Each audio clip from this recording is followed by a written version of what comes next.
My name is Augusto and I am currently a filmmaker, something I am truly passionate about and for which I worked very hard. But before dedicating myself to my great passion, I had several odd jobs to be able to pay my bills and make ends meet. One of them was in a cleaning company. Basically, we would go to different businesses in the city, mostly offices and malls, and give them a good cleaning hand to get them ready for a new day. I remember the pay was pretty decent and the crew I was with was very nice. We were all good friends and colleagues, but we didn't always do the job together. Sometimes we were a team, sometimes I went alone. We also worked in rotating shifts because the company not only worked during the day, in fact, a large part of our customers required night work. These were mostly office buildings and stores, as these most of the day were in work. So it was not feasible to do cleaning in daylight hours.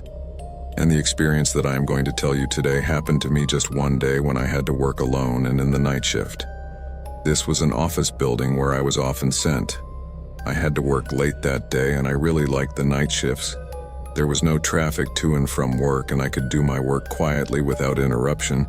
And once I was done, I could just leave without any hassle. It's not something I would have wanted to do forever, obviously. But for a while it was fine and I actually liked it, especially since it wasn't exactly a very demanding job, either physically or mentally, and it paid the bills. But moving on with the story, the building was not huge, but it had 3 floors, and when I arrived, I was basically the only living being in the whole place. The routine was simple. I had a to-do list: vacuuming, cleaning the bathrooms, disinfecting some areas. In total, about 2 hours of work. That day, as always, when it was my turn in this building, I was given the keys, and when I arrived, I found all the lights off.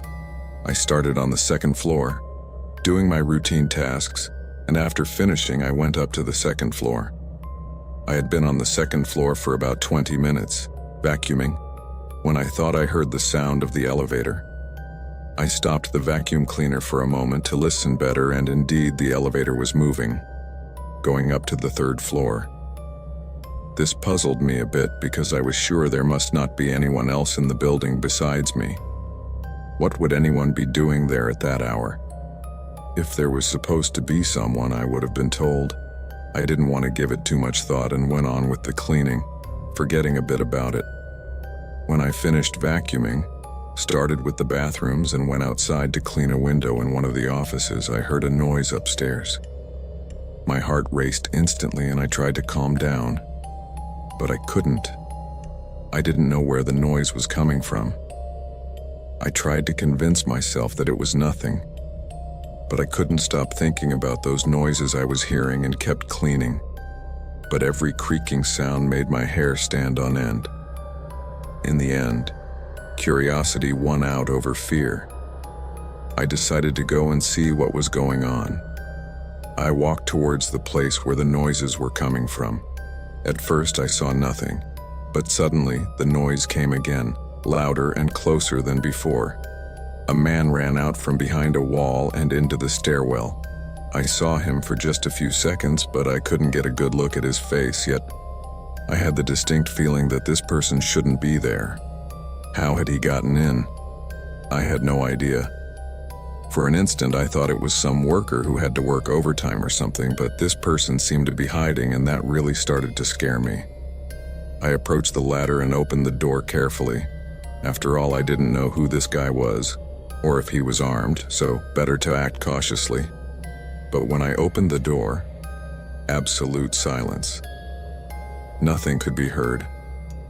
I looked inside trying to see the man, but no one was there.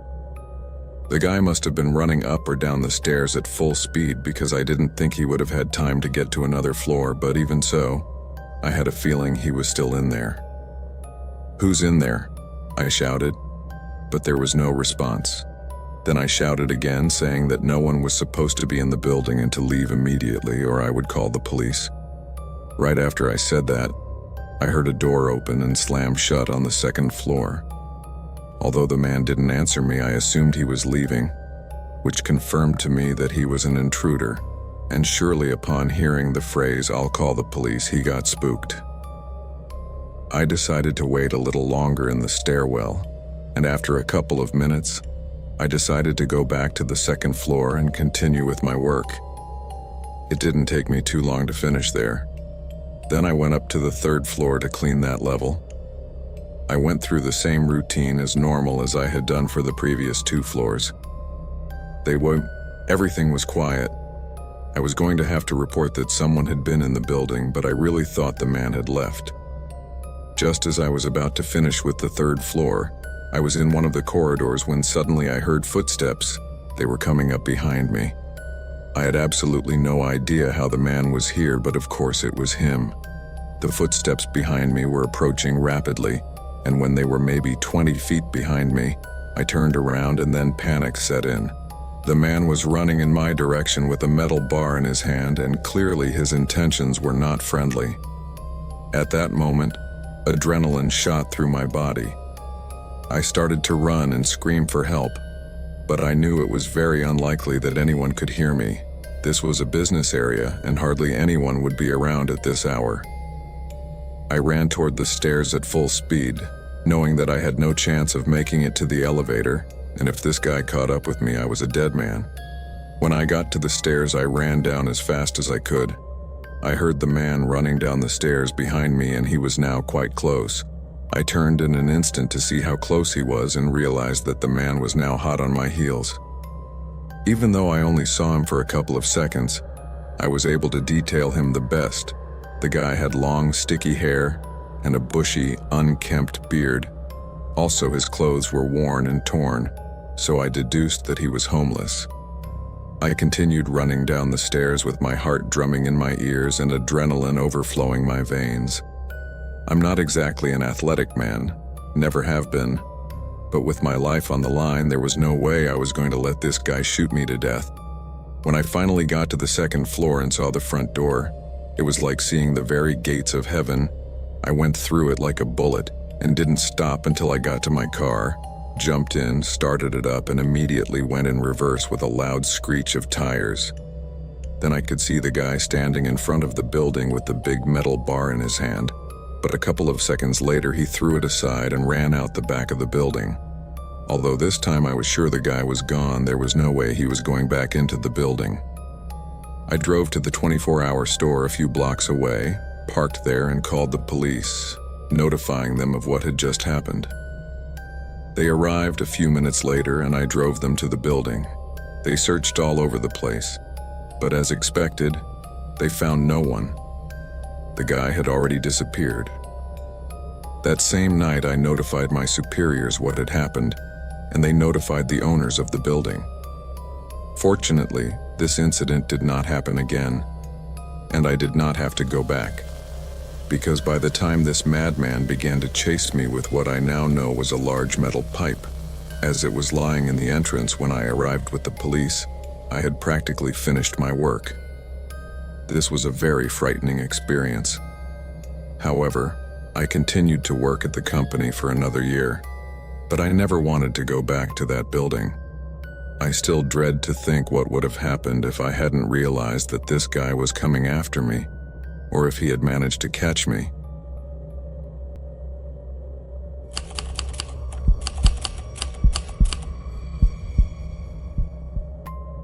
I worked in a nursing home for over 5 years. I really loved working there.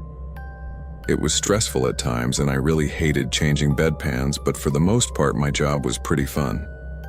I had a really nice relationship with the elderly, especially the old ladies. Here they called me Rojito because I have red hair, and most of them treated me like I was their grandson, so you can imagine how they spoiled me.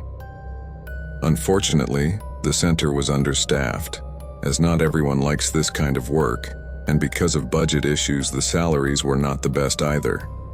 For this reason, I had to work the night shift 3 days a week as well. I hated the night shift more than anything else. I would rather shift 100 beds than have to spend all night in that place. But this had nothing to do with the elderly or the work, but with the fact that they kept all the lights off, except for a single lamp at the front desk, and all I had to do was sit there all night, check the rooms every hour, and call an ambulance if there was a medical emergency. It might not seem so bad, other than the sheer boredom of it all, but you don't know how creepy this place was in the dark. I mean, I'm a brave guy, I take care of myself and all, but when I was in the nursing home after hours and in that gloom, I felt like I was 6 years old again. The building was over 100 years old, so it was constantly creaking and settling, and because we were surrounded by a wooded area, I would always see silhouettes of animals walking outside through the windows. They were always out there, slithering in the dark. Despite my nerves, I never really had a problem during the night shift until one fall day when I was about 3 years old working there. It was Friday then, and I was called in at the last minute because my coworker Edgard had just been fired for stealing meds. Things were normal at first. All the residents had taken their meds and gone to bed. I was at the front desk, checking my phone, when suddenly I heard a door slam. This startled me, so I ran to see what was going on. That's when I saw Vilma, one of our residents, standing in the hallway and looking somewhere. She was trembling and her eyes were wide open. I approached her slowly, afraid that she might hurt herself, asked her what was wrong, and she mumbled, "He's outside. He's behind us." If this had happened during the day, I would have assumed that Vilma was just having some episode related to senile dementia. But this was the night shift, and hearing those words obviously made my heart start pounding in my chest. Both his words and his expression were very frightening, and I really didn't know quite how to act, but I tried to calm myself down and said, "Wait here," as I slowly walked into his room and looked out the window. A clump of trees was just outside. I looked for a few seconds and saw nothing. But suddenly I jumped back as I noticed a figure running into the shadows. That didn't look like an animal. It looked like a person, a man. I quickly closed the latch on the window and then ran back into the hallway. "Okay, I think I saw it," I said to Vilma. "Wait here, okay? I'm going to call the police." I started to head toward the front desk, but she grabbed the back of my shirt and pulled me back. Vilma had never done anything like that before. She was a somewhat eccentric old lady, but she was not violent. "Vilma," I said, "let me get the phone." I looked straight into her face and saw that somehow she looked different from how she looked just a minute before, as if something had changed inside her. With surprising strength, she grabbed my shoulders and spun me around. Before I could do anything, I tried to gently push her away, but she wouldn't stop. I had to push her back, and in doing so, she just laughed like a lunatic. At that moment, I didn't know what to think. Maybe she was indeed having a small psychotic break, an episode of senile dementia, but this was the first time she was displaying behavior like that. I turned and ran down the hallway to call the police, but then more doors opened around me. Angelica, Luciana, and Linda stumbled out of their rooms. They were all dressed in pajamas like Vilma, but their eyes were wide and unhinged. I didn't understand what was going on. It was as if something had driven them all crazy. Linda grabbed my arm tightly. Then I tried to move forward, but Angelica stood in front of me, blocking my way. "Look, it's Rohito," she shouted. Suddenly more doors opened and more old women came out. Then I realized something was really wrong. What had happened to all of them? I tried to go around Angelica, but she kept blocking my way like a soccer player, who was a very large woman and who had always been kind to me, put her arms around me and started caressing me in a strange way, being, "What are you doing, Rohito? Where are you going?" You know, my husband had red hair too. Then he winked at me, like flirting with me. What the hell was going on? I immediately tried to shove her off me by pushing her against the wall and ran back down the hallway, finally managing to get around Angelica and move toward the front desk. It seemed like all the residents were awake now, and more than half the night. They were all stumbling toward each other and toward me. The whole building was filled with their unhinged laughter, and I had no idea what had happened to them. It didn't make sense. It was as if a macabre aura had filled the place and possessed all the elders. Within seconds, I reached the front desk and grabbed my phone. With trembling fingers, I unlocked the screen and called 911. As it rang, I looked around and noticed that more and more seniors kept coming out of their rooms acting just as strange. But at that moment, I also noticed that the door to our medicine cabinet was wide open. Someone else was here. "Hello?" A police dispatcher answered. I told him to send as many people as he could. He asked me about the nature of the emergency, but I didn't know how to explain. None of it made any sense. "There's been an attack," I finally said, and hung up the phone. As the old people continued to laugh, others talking to themselves and others just wandering around. That's when I headed for the medicine cabinet. Whoever was there, maybe they could explain what was going on. As I walked in, I didn't see anyone right away, but I could hear someone inside rummaging through the shelves. "Hello," I said. "Who was in the cabinet?" I asked the dispatcher. The place froze. Then I could see his outline, but he wasn't moving. And then, slowly, he stepped into the light. "Edgard," I whispered. Edgar was dressed in the uniform that of the compound, and had traces of dried leaves stuck to his clothes, which suggested to me he must have slipped inside from outside from the forest. He was the figure Vilva saw earlier. He looked at me angrily, and I became alert. "You took it all," he said in a complaining tone. "What do you mean, everything?" I asked, confused. "My personal stash. You took it." "What did you do?" he said as he held up an empty pill bottle. "That's not yours. That's the muscle relaxant he's today to the elderly to make them sleep peacefully." "Edgard," I said slowly, "what are you doing here?" "You got fired." "Yes," he said, "for changing prescriptions. But it wasn't my fault. I just needed to make a little extra money. Plus there were tons of these jars in there. Why did you use precisely mine? You wasted my entire stash. I don't know what the hell was in those vials, but he sure had gotten some in there too. This man was completely crazy. How was I supposed to know that he had slipped God knows what into the old people's pills? But now I was worried about something more important, and that was that I didn't know what the heck it was that I gave them and what effects it might have on the residents. This thought came into my head almost premonitory, for at that very moment I began to hear screams in the hallway. I immediately ran out to the place with Edgard behind me. My nightmare came true. Martin, an elderly diabetic with hypertension problems, was convulsing on the floor. I immediately rushed over to him to prevent him from hurting himself more seriously and saving himself with his own fluids. While holding Martin, I started yelling to Edgar, who was standing like a statue behind me, what the hell was in the vials. But he didn't answer me. Instead, he ran off to the medicine cabinet and then came back with a vial of something and a syringe. Obviously, I asked him what it was, but he didn't tell me either. He just pushed me away and started putting the medicine into Martin. After that, almost immediately, the old man stopped convulsing and started to react. But then it was Vilma's turn. She also fell to the floor with a convulsion, and then 2 more elders.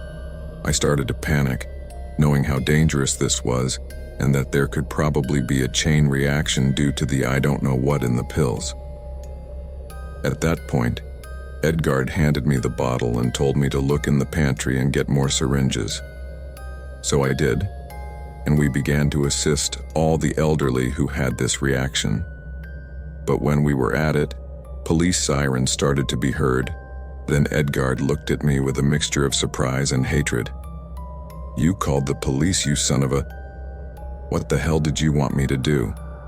All the old people were acting like lunatics and had no idea what was going on. Was it me who drugged them?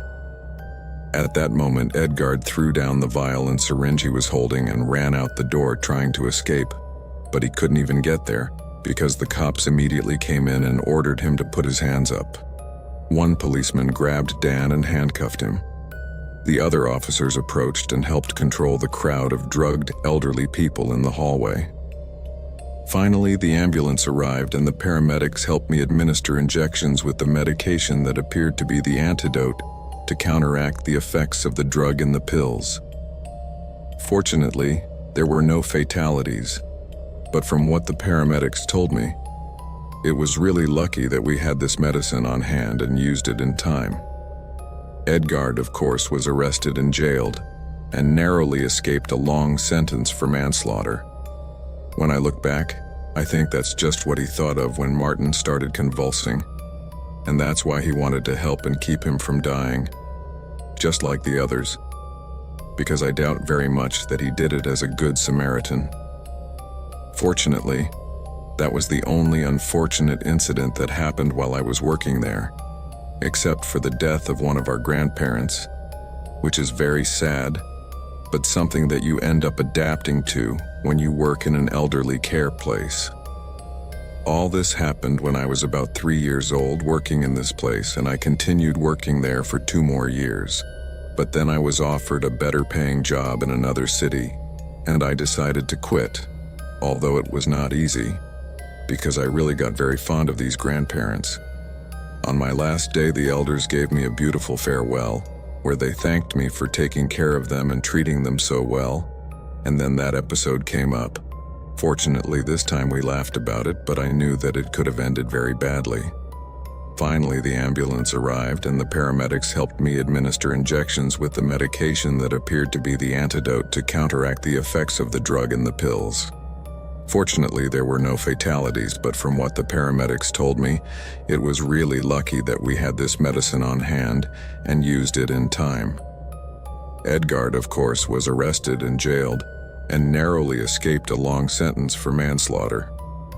When I look back, I think that's just what he thought of when Martin started convulsing, and that's why he wanted to help and keep him from dying, just like the others.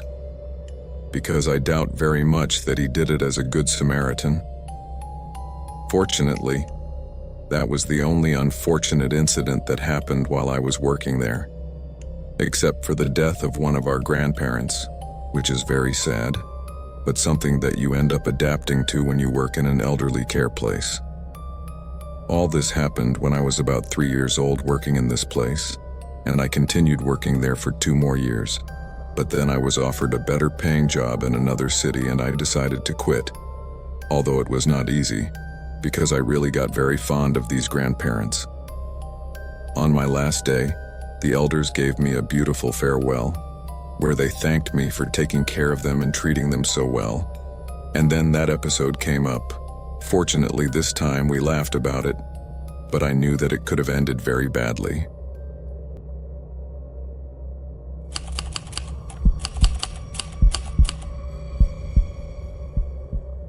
I was working in a liquor store inside a gas station while I was in college.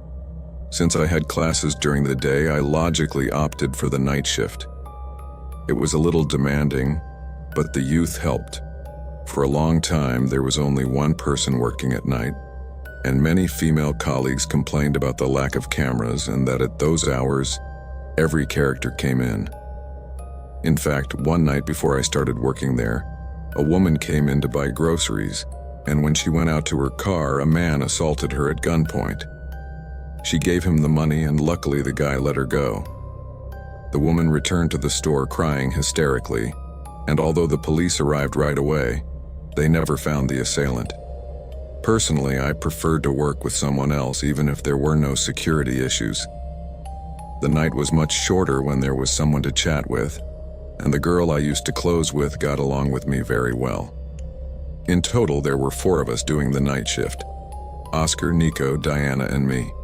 Diana had another job and only came in a couple of nights a week to lend a hand to one of the managers. Oscar and I worked together about 3 nights a week, and Nico would join one of us another 2 nights. Diana was a super nice girl and a lot of fun, but she didn't like the work very much. Oscar always got mad at her because she stayed at the cash register while he did everything. But since she only came one night a week, we didn't think much of it. Nico, on the other hand, was a case apart. He worked there 5 days a week, like Oscar and me, but he was never put with more than one person at a time. Nobody seemed to like working with him because Nico was a bit peculiar. One of those people who tell you their whole life as soon as they meet you, spilling a lot of personal details that make you feel uncomfortable. He always complained about the problems in his marriage, apparently.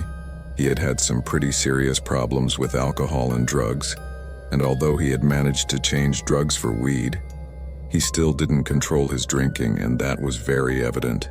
He was also a bit of a pain in the ass, but I guess you get used to all kinds of people in these kinds of jobs. I had been on the job for about 5 months when Nico's stories started to get more intense. All of a sudden, he started telling people that he had been diagnosed with schizophrenia when he was young and had to take a lot of pills to keep from becoming violent. Not exactly what you want to hear from someone you're working with alone in the middle of the night.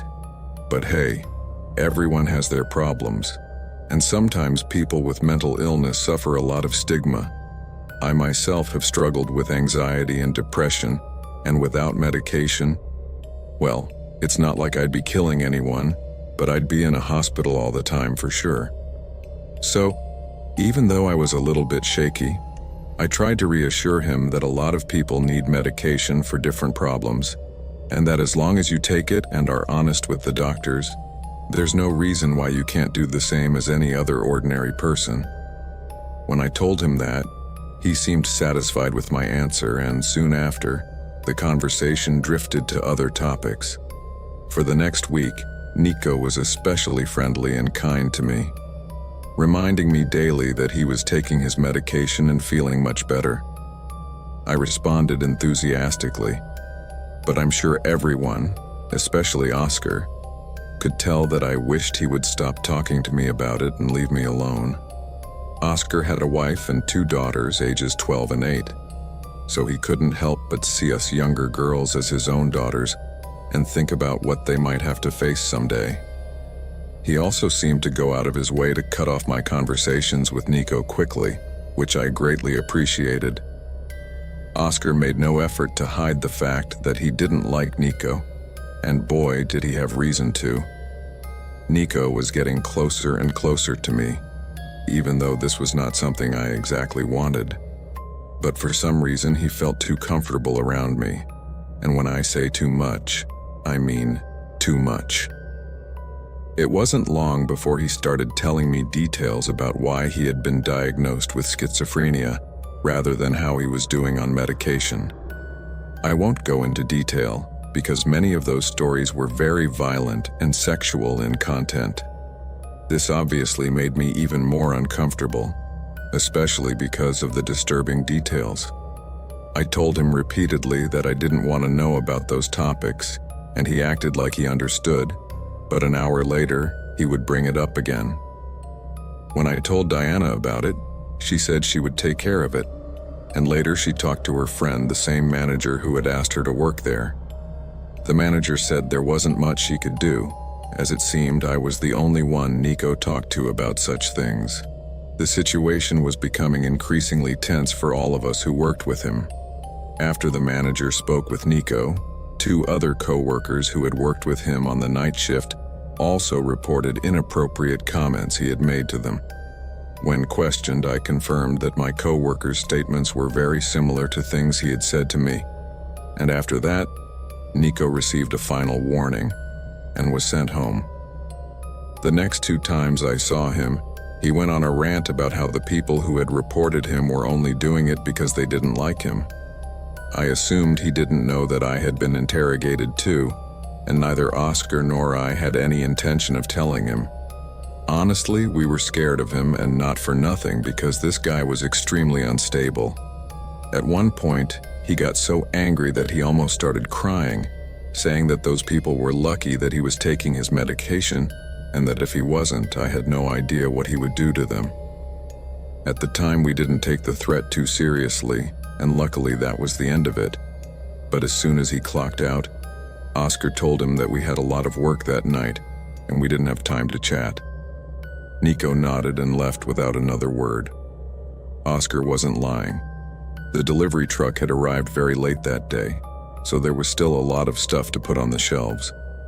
One thing that previous shifts never seemed to do unless absolutely necessary was restock the beverage coolers. It was true that it was easier to do it at night when there were fewer customers, but it was a total pain in the ass because we couldn't stop and chat. But hey, it was part of the adventure, as we used to say jokingly, so we got on with it. I don't remember exactly when Oscar went to refill the drinks, but it must have been quite late, because we had already been working for quite a while. At that point, I was concentrating on restocking the shelves, making sure everything was full. Suddenly, the doorbell rang, indicating that someone had entered the store. "Good evening," I greeted cordially, as I always did when a customer arrived, saying that I was on my way. Normally, at that hour, people just came in for cigarettes or to pay for gas, so I put down my box of goods and headed for the cash registers. He couldn't get through the hole, but he was able to reach the doorknob and open the door from the inside. According to what Oscar told me, because I was on the other side talking to the operator, Nico approached the door, stuck his face to the hole he had just made, and said something that still makes me cry when I remember it. In that same sing-songy, disgusting voice he had used before, he cheerfully said, "I'll cut them into little pieces so small you'll never find them." As harsh as he wanted to sound, Oscar was as scared as I was. He was older than Nico, about 38 years old, but thin and not exactly known for his fighting skills. Still, as soon as Nico opened the door, he lunged at him with his whole body, knocking him back from the impact. Oscar yelled at me to run, and even though I felt like my legs were going to give out on me at any moment, I ran after him towards the back doors of the store. Nico was cursing and yelling at us as we ran, and we were so scared. Oscar crashed hard into the back door, cursing in pain as he realized it wouldn't open. We later found out that Nico had pushed the dumpster against the door, blocking it completely before entering the store. The bastard had it all planned. We both realized at the same time that Nico had planned all this to kill us. He rounded the corner, still walking with those clumsy steps, though faster now, and that gave me some time to slam the backroom door shut and bar it. I sat down in front of the door with Oscar bringing everything he could find to lock it. Nico must have heard my desperate cry, because he started screaming my name, saying that I wasn't the one he wanted, that he would make sure I died before I felt any pain if I opened the door for him. Then he started stabbing at the door with the knife and yelling at me to open it. I started screaming in desperation and pulled away when I saw the knife go through the door for the first time, but Oscar and I struggled to hold it shut. I remember we looked into each other's eyes. We were both crying, and I wanted to say something to comfort him, but the words wouldn't come out. I was terrified too. I had dropped my phone when I ran to close the door, and neither of us could move to get it. We had no idea how long it would take for the police to arrive. The door was wooden, so it wouldn't take much more of Nico's banging and ramming, and if the knife went through the door and hit one of us, all I could think about was that if I was going to die that night, my dog would never know why I didn't come home. I would never graduate or have enough money to start enjoying life. All the future plans my boyfriend and I had made would never come true. It would be the most anticlimactic and horrible ending of all. Suddenly, everything was silent. There were no police sirens, no screams, nothing. It was as if Nico had disappeared. Oscar and I looked at each other, not daring to breathe, trying to listen for any sign of life on the other side of the door. We both turned away from the door when we heard a gunshot, then another, and a third. More silence. Finally, a voice asked, "Is anyone here?" We weren't sure if we should answer, but the voice continued, "My name is Ernest.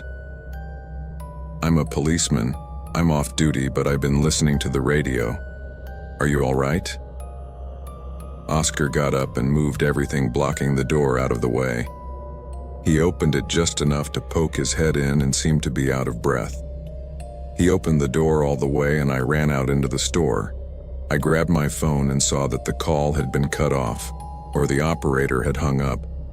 When I went back to the back room where Oscar and our rescuer were, he was explaining that the police were sending several cars, but they were all far away, and he had a bad feeling they wouldn't get there in time.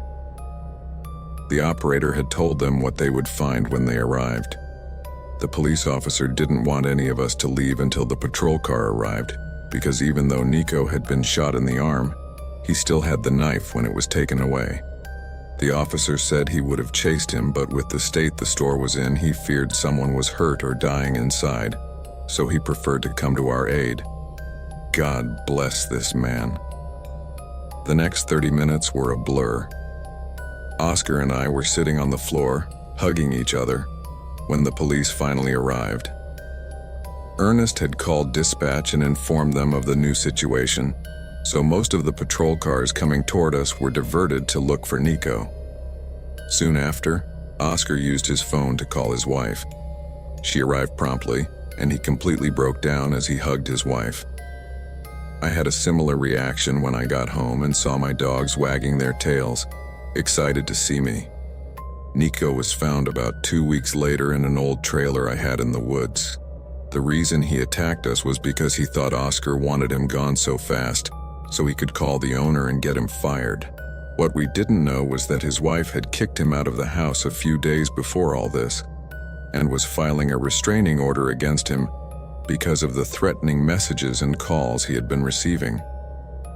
Nico told the police that his job was the only thing he had left and that Oscar should be punished for trying to take it away from him. He said I wasn't the target and that he didn't want to kill me, but he knew he had a better chance of killing Oscar with me there, since he would protect me. Neither Oscar nor I called the owner or any manager about Nico's comments that night, although perhaps we should have. In retrospect, what he said was really disturbing, but we were so used to him being a loudmouth and saying horrible things all the time that we didn't realize he could get serious about hurting someone. I had known him for 5 months because he was already at work when I arrived, and Oscar had known him for a year, and he had never done anything violent. We all thought it was just talk. We also trusted that all employees had passed a background check before being hired. Nico cut a deal with the prosecution. They dropped the 2 attempted murder charges, and in exchange, he would go to a psychiatric hospital for offenders. Neither Oscar nor I were happy with this verdict, but we had to accept it. However, a few months later, I started receiving threatening messages from an unknown number, and the same thing happened to Oscar. We notified the authorities and they agreed to investigate, but no one did anything. In the end, both Oscar and I quit our jobs. I moved to another city and started over there, while Oscar also moved with his family to a rural area where he bought a small country house, both of us hoping that this madman would never find us. But we still live with that latent fear. I never knew anything more about Nico, nor do I want to know. But recently one of our ex-partners told me that Nico had completed his rehabilitation and had been released. This is something I haven't been able to corroborate yet, but I'm terrified just thinking that he's out there and could find us at some point.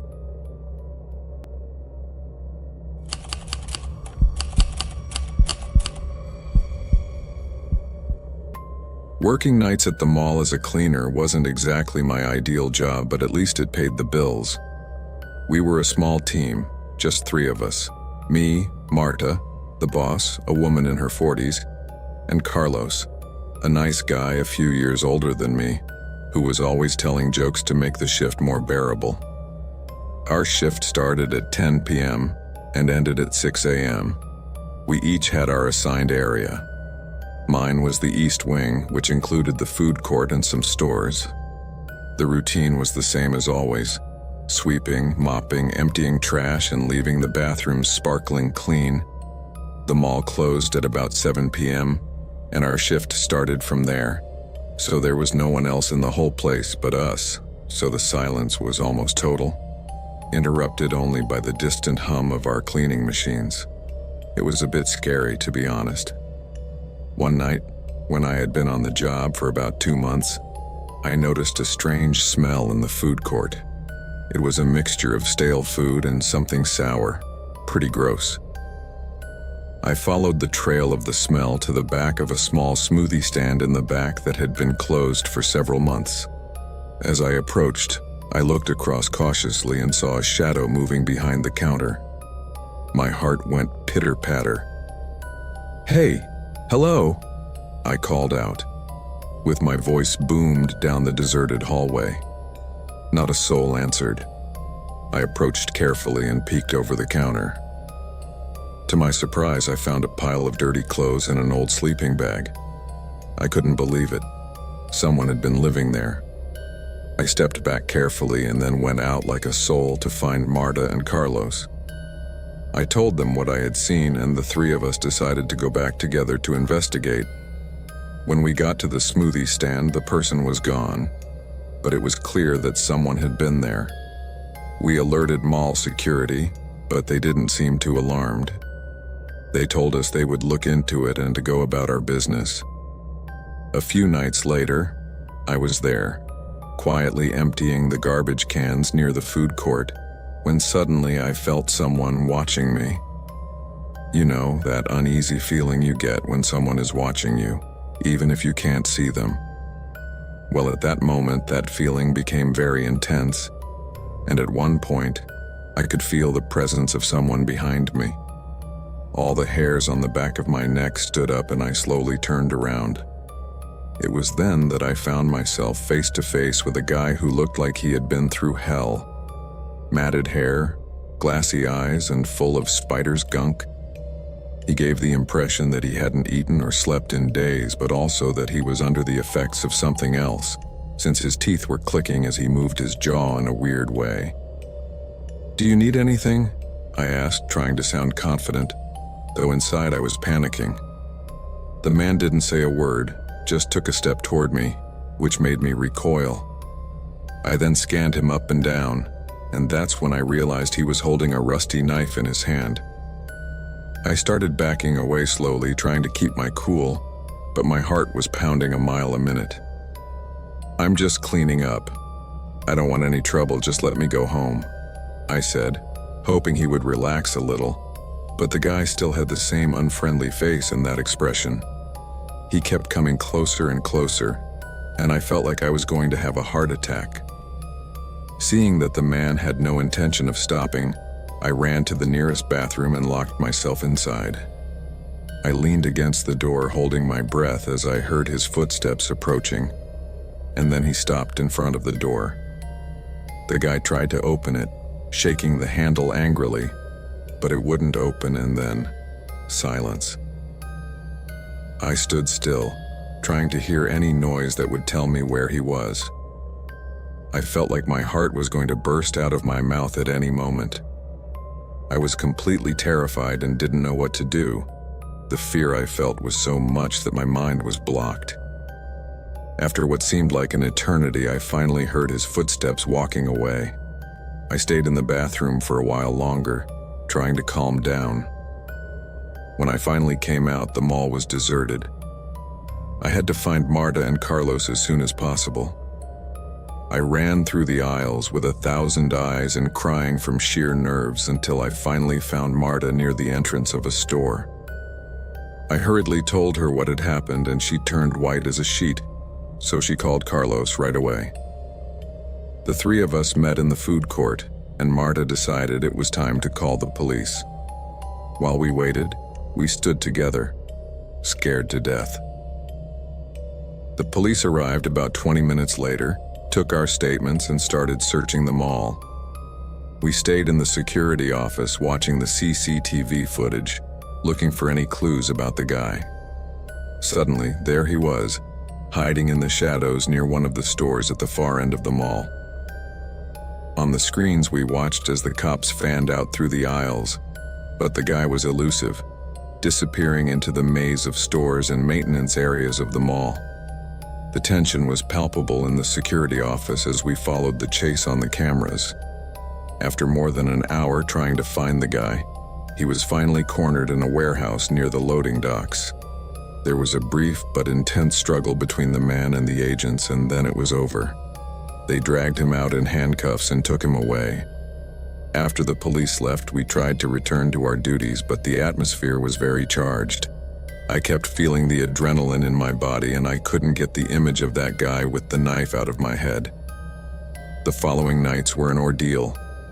Every shadow, every noise made my hair stand on end.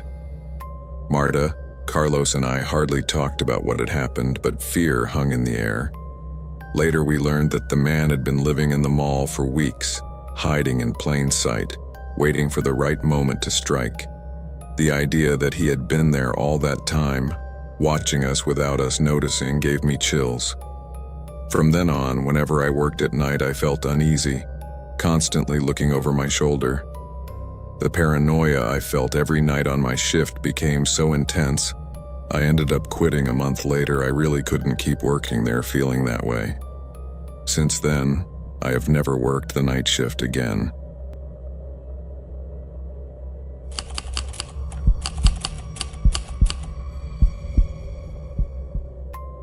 I work for my dad in his small construction company.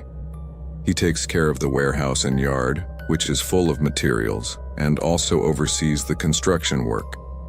I've been working for him since I was 17.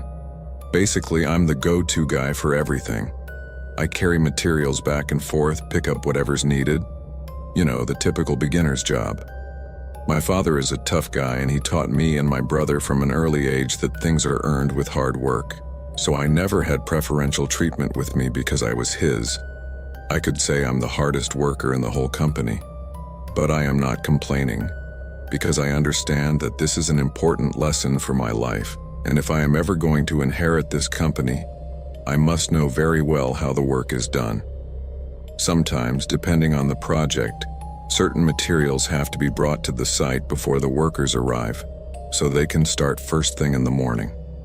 So every once in a while during busy weeks, I would have to start work very early, like 2 or 3 a.m., to make sure everything was on time. Obviously, this only happened in the summer, when I didn't have classes, so I had no excuse not to do it. The truth is that I like to make the deliveries early. It was quiet and no one gave me any trouble. However, this changed one day. I arrived at the warehouse at 3 a.m. as usual, loaded up the truck and headed to the job site.